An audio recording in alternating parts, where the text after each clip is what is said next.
remember where that came from, but that's some kind of a cartoony thing. Yeah. And what about the vase? This is from an old 50s handkerchief, this flower. Oh, wow. I buy them every once in a while at the flea market. I put them here. Greg scans them for me. See? It's just, I'm kind of interested in how many different ways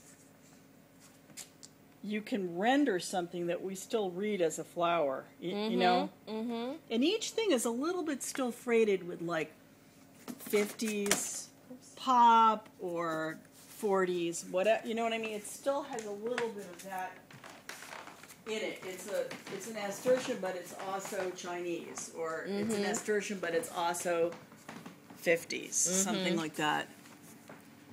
This is wallpaper. Oh, wow. That's a dogwood from wallpaper.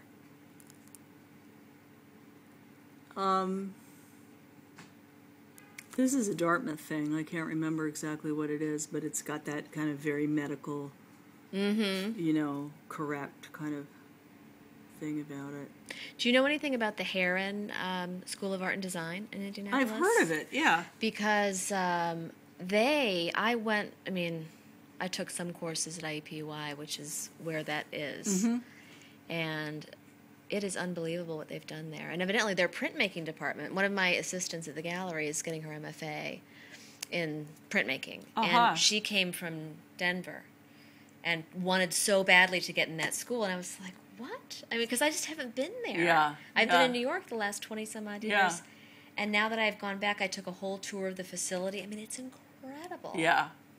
And before we're done, I'll have to show you these leaves by the head of the printmaking department, David Morrison. We had in the same show as this, these incredible leaves. Just looking at your leaves was reminding me of that's that. Great. And so I'll have to show you. Anyway, no, so I was just curious if you had heard anything about the printmaking department. I love printmaking. I'm super into it. Well, and I love it because I feel like I always am attracted to things that are sort of, not everybody gets it.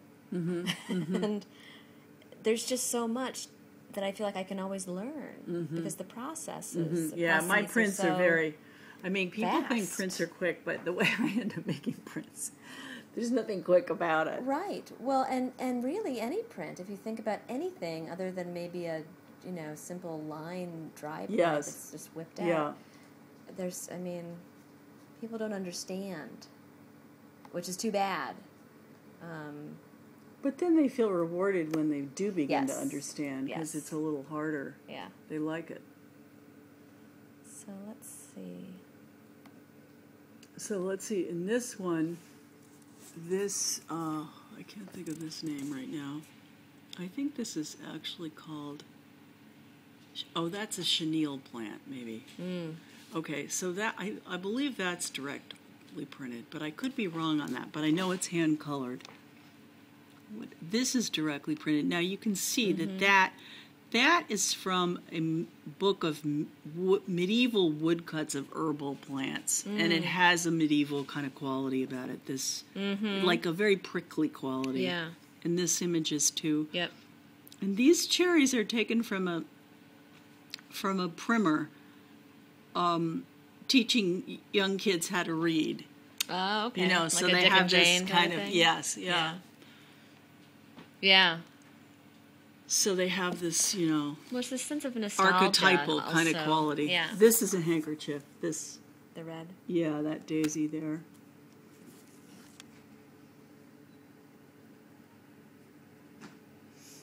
Yeah, they're really. This is a lovely piece of paper. I love that. Yeah, there's only one of those in that whole group, I think. There's another one that we just got, and let me see if I can find it. Maybe it's this one? Yes. Yes.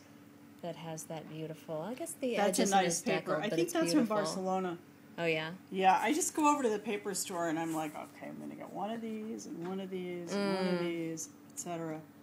And then there was a light blue like this, and then there was a greener blue, like a robin's egg. And then I kind of matched the metallic the color of the metallic vase to go with this. You know, it was sort of like putting this and this together was a big part of the beginnings of that print. Okay. Well, we have the same, you know, the plaid sneaking in. Yeah, that's with a the... piece of taffeta that I scanned and then drew that same Tom and Jerry flower on top of the scanned taffeta. This is a piece of 50s gift wrap that's digitally scanned. This is an old handkerchief. And then we have the little moth. Yeah, and there's a bee. There's several. And I have to now comment about the turtles, and the turtles I see over there, the shells. Yeah, What's going on with that? This is the biggest and most ambitious print I've ever made. It's just about killed me. It's a curiosity cabinet. Oh, wow. And it's an edition of 10. Who are you doing this with? Wildwood in St. Louis. Oh, wow. And everyone is different.